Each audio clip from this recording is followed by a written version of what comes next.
नमस्कार। मैं अभय कुमार मिश्रा पटना बिहार से। आज हम बताएंगे गरुड़ पुराण के छठे अध्याय के बारे में कि गरुड़ पुराण के छठे अध्याय में क्या लिखा हुआ है।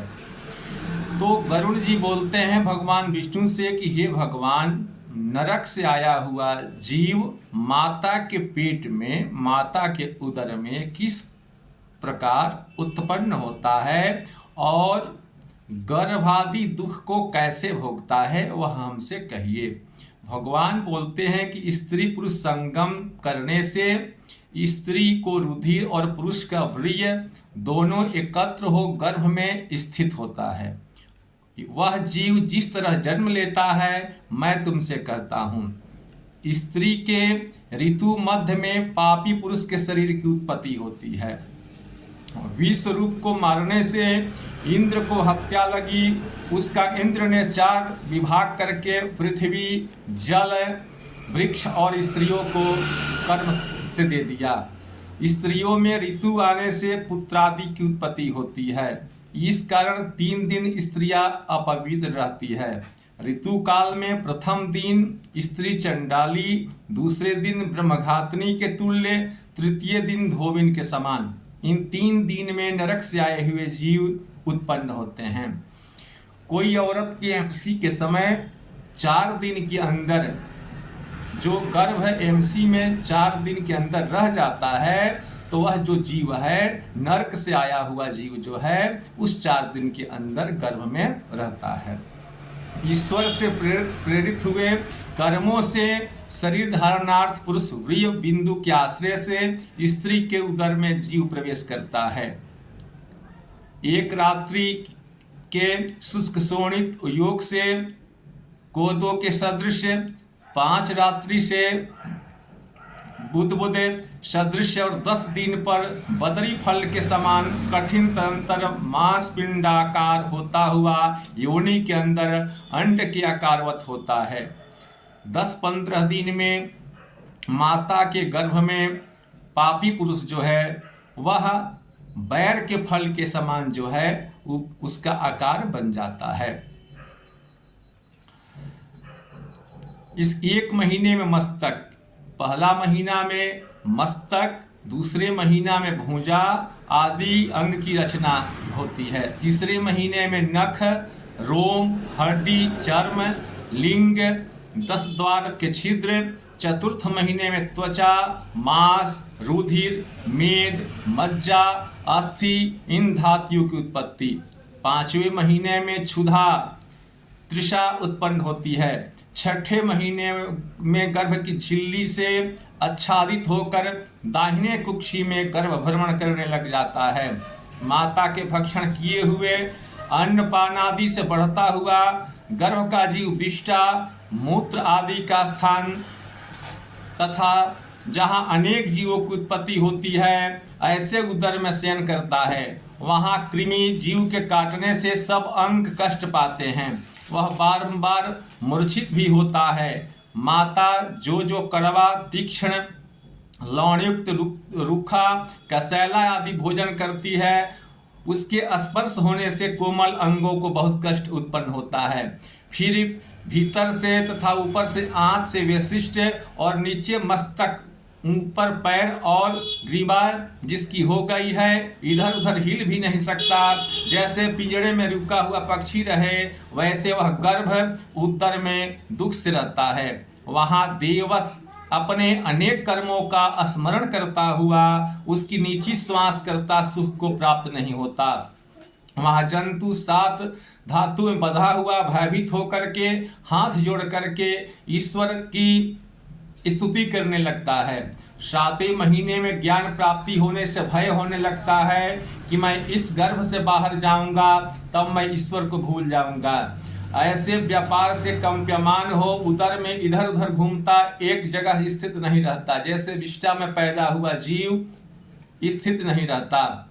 7वें महीने में जीव अत्यंत दुख से वैराग्य युक्त हो ईश्वर की स्तुति करता है। लक्ष्मी के पति, जगद्धार, अशुभ के कर्म के करने वाले और जो तेरी शरण आवे उनका पालन करने वाले, ऐसे विष्णु की मैं शरणगत होता हूँ। हे भगवान, तुम्हारी माया से मैं मोहित, देहादि में तथा पुत्र कलत्र में इनका और यह मेरा ऐसा अभिमान कर जन्म मरण को प्राप्त होता है। मैंने कुटुंब के लिए शुभाशुभ कर्म किए, वे लोग तो खा पी कर चले गए, मैं अकेला दुख भोग रहा हूँ। हे भगवान, इस योनि से पृथक हो तुम्हारे चरणों का स्मरण कर फिर ऐसा उपाय करूंगा जिससे मुक्ति को प्राप्त कर सकूं। महादुखी से मैं विष्ठा तथा मूत्र के कूप में हूँ और जठराग्नि के दग्ध इस उदर से पृथक होने की इच्छा करता हूँ। ऐसे मुझको हे भगवान बाहर कब निकालोगे? दीनों पर दया करने वाले ईश्वर ने मुझको यह ज्ञान दिया है, उस ईश्वर की मैं शरण जाता हूँ, इसलिए मेरा पुनः जन्म मरण होना नहीं उचित है। हे भगवान, मैं इस गर्भ से अलग होने की इच्छा नहीं करता, क्योंकि बाहर जाने से पाप कर्म करने पड़ेंगे, इससे नरकादि होंगे।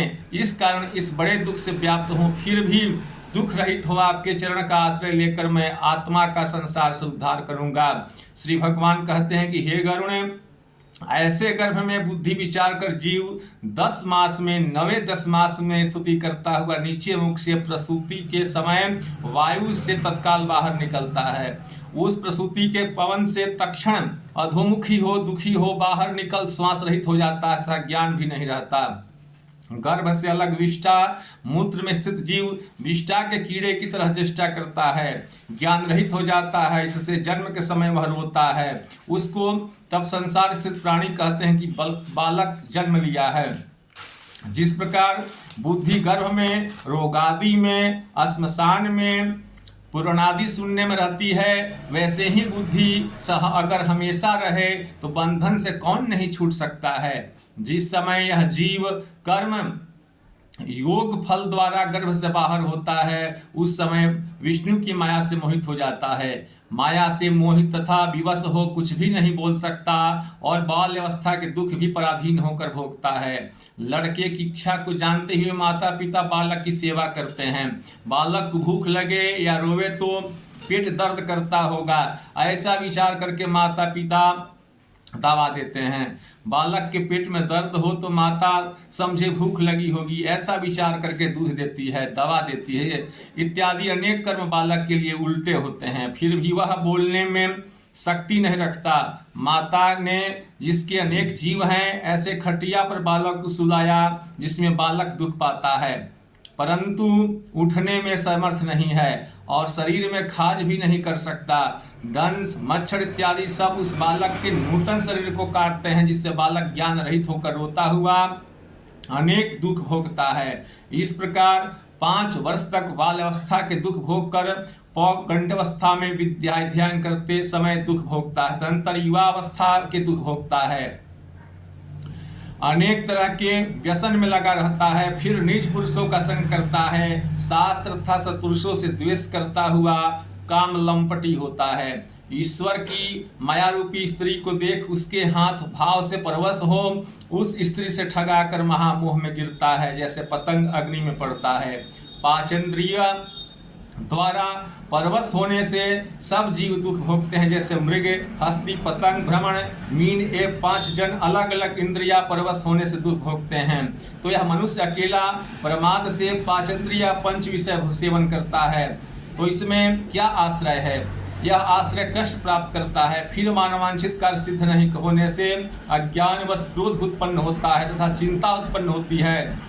ऐसे देह के साथ काम क्रोध भी बंधते हैं। ऐसे कामी पुरुष अपने हित के लिए तथा अन्य के नाश के लिए दूसरे कामी पुरुषों के साथ विरोध करता है तथा अन्य बलवान कामी पुरुष से मृत्यु को प्राप्त होता है, जैसे बलिष्ठ हाथी से साधारण हस्ती नष्ट होता है। ऐसे मूर्ख पुरुष विषय भोग में आसक्त मनुष्य का नाश करता है। इससे अधिक अन्य कौन पापी है? पशु आदि को लेकर अनेक जातियां है, जिसके मध्य में इस कर्म भूमि में मनुष्यपन प्राप्त होता है, जिससे वह ब्राह्मणत्व आना यह तो अत्यंत दुर्लभ है। ऐसे ब्राह्मण हे गरुण कुछ भी विचार नहीं कर इंद्रिया द्वारा विषय सेवन करता है। उस ब्राह्मण के हाथ में आया हुआ अमृत प्रमाद से नीचे गिर गया, इसलिए मनुष्य जन्म प्राप्त कर हरि में भक्ति करना ही जन्म की सफलता है।